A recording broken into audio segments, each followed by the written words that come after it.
m'appelle Nico. Moi c'est Simon. Moi c'est Romain. Nico, Simon, Romain, ça fait NSR. Et du coup on s'appelait Nasser. Nico et moi, on forme un binôme de réalisateurs. Donc on fait de l'audiovisuel nous aussi. Et on s'appelle Double Zéro. Et donc ça fait très longtemps qu'on travaille ensemble.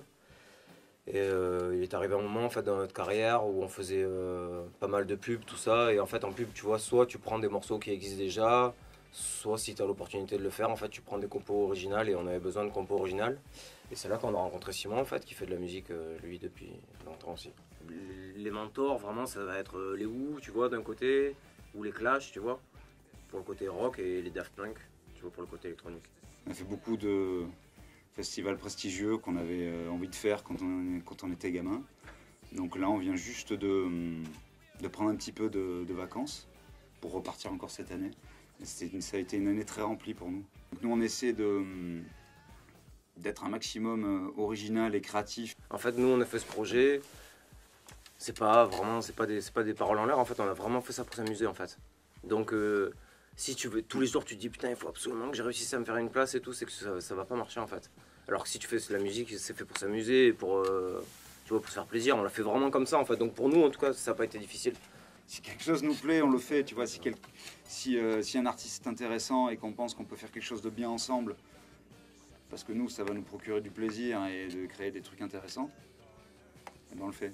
On va pas aller chercher, par exemple, Lady Gaga, je te lance un mot, une personne qui est complètement inaccessible, pour le mettre sur l'album et se dire, hop, on va vendre des millions d'albums parce qu'on a chopé Lady Gaga sur notre album, tu vois. Je pense que pour vous, pour nous, pour tout le monde, ça paraît logique de faire un truc sincère, non? Tu vois, c'est juste logique de faire un truc... C'est le contraire en fait qui me paraît super bizarre, moi en fait. Ça se fane tellement vite une image si elle est fausse et si elle est pas sincère. Ouais, en général c'est Romain qui écrit les paroles et c'est vrai que ça part de la musique quoi. C'est-à-dire que moi je lui donne l'instru et après on parle d'un thème ou alors il choisit un thème et après on développe par-dessus quoi. C'est la première fois qu'on me pose une question sur ça en fait, donc j'ai pas vraiment réfléchi, mais c'est pas très différent. C'est vrai, tu vois.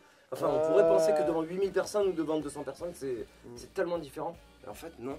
Ouais, mais on préfère jouer dans les petites salles, nous, globalement. Mais... L'été, c'est-à-dire qu'on joue souvent dans les festivals où c'est beaucoup des grosses scènes, comme par exemple ce fameux festival Fnac Live. Fnac Live, Festival en fait. Et là, c'est sûr que nous, on découvrait toutes ces grosses scènes tout l'été, on a fait vraiment des scènes énormes. Et après, avec l'hiver qui est revenu, on a refait des petites salles, des petits clubs et tout ça. Et c'est vrai qu'on s'est dit, c'est quand même vraiment bien parce que ça transpire, on sent plus les gens. Ouais, il y a une jauge en fait, genre 400 personnes, tu vois, qui...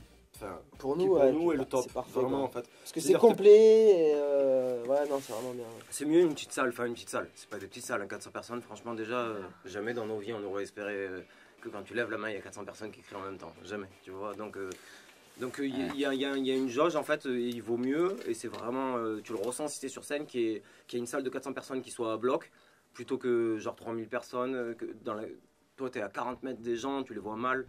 Mais pour nous, en fait, je sais pas, il faudrait être sur scène pour voir que c'est pas si différent que ça. Mais en tout cas, la jauge qu'on préfère, nous, c'est ça, quoi. En fait, si le public ne réagit pas, ça nous rend dingue, en fait. Ouais. Moi, ça me rend encore plus fou, tu vois. J'ai envie de leur rentrer dedans, tu vois. Et pour nous, c'est primordial, tu vois. C'est un espèce de truc, c'est un moment, on y va, quoi. Des études de dessinateur publicitaire pendant quelques années. Puis après, j'ai fait du dessin animé pendant longtemps. J'ai rencontré Romain, j'ai fait de la réalisation de films. À partir de là, ma vie a basculé. La merde. De la photo, de la musique, j'ai eu plusieurs groupes. Puis voilà, et puis on s'est rencontrés.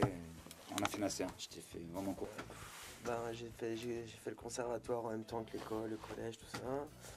Après j'ai un peu arrêté la musique, j'ai fait des études. Finalement j'ai fini prof. J'étais au début instit et puis après finalement je me suis spécialisé. Après à la fin je travaillais dans les collèges, j'étais cours de français, musique. Voilà et j'ai toujours fait de la musique en fait, j'ai jamais trop arrêté. Et depuis Nasser j'ai arrêté d'être prof. Et alors moi j'ai fait des études scientifiques. Enfin j'ai fait un bac scientifique, ensuite j'ai fait une année de médecine que j'ai raté. Ensuite j'ai été jusqu'en DEA de neurosciences. Ensuite j'ai arrêté, j'ai fait une fac d'audiovisuel, ensuite j'ai fait des films avec Nico, et après j'ai fait Nasser. Non, je suis pas d'accord. Moi je pense que justement on commence à être adulte à 30 ans, regarde. Ça va vite certes, mais je pense que pour faire un vrai bon projet, ça prend du temps. les gens ils croient qu'être artiste c'est facile, tu vois, que c'est une vie de branleur, tout ça. En fait, il n'y a rien de plus courageux, je pense, que d'être artiste. C'est-à-dire d'être dans l'incertitude totale chaque jour, de ne pas savoir qu'est-ce qui va se passer. Parce que tous les matins, tu vas te retrouver devant une feuille blanche. Enfin, moi, c'est une feuille, mais ça peut être un tableau, une partition, ou ce que tu veux.